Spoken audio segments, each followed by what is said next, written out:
standing on a rock.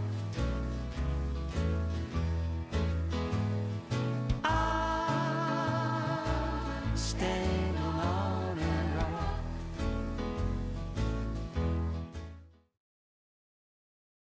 His interest is for you, and you will prosper. And it is God who makes one rich, and He adds no sorrow to it. You can be rich in your children, rich in your job. You can be rich in your life. But we don't think rich is money, money, money. This is the rich man's world. No, it's not. This world,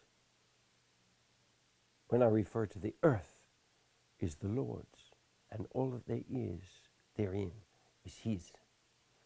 Man has abused the gift that God gave to him. You must position yourself in such a way that you can position yourself not just for now, but for years to come. You say, well, I've only got so many years, then I'm going to die.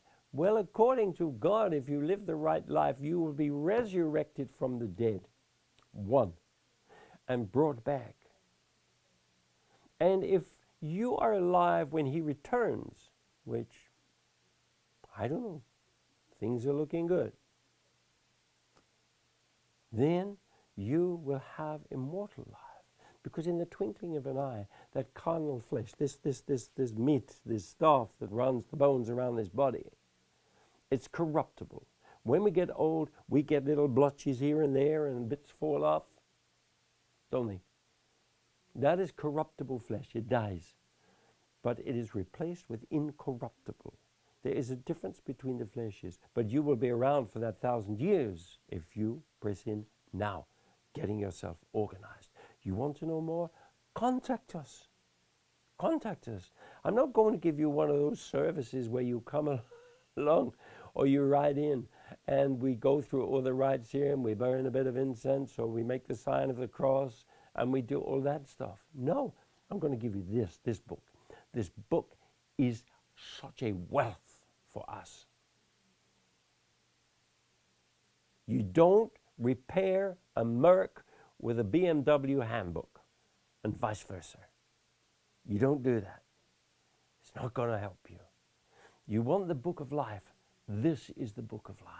People say to me, oh, but what happens here if this happens now? What if there's terrorist attacks all over England? What's going to happen if we have all of these things happen? I'm going to tell you. If it happens, am I afraid? No. What about if you lose loved ones? These things may happen. I'd hate to think of losing loved ones. I would hate to think of that because the grief is there within us. But you know what? The promise of life is so strong from Him. At a time like this in our lives, we should just learn more about it instead of watching vampire movies on the television and these what do you call these zombies walking around everywhere. Ah, my goodness me. Have a reverential fear of the one who created everything and who has said, lo, I'm with you. I will never leave you nor forsake you. Yes, I am with you until the end of the age. The end of the age cannot be far away, the way we are destroying our very habitat, which is the earth. The way we are destroying life in the earth. We are eating rubbish. We are fed rubbish.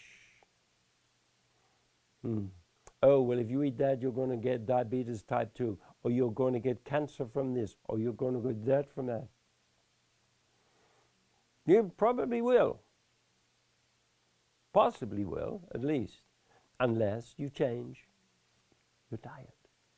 We understand those things.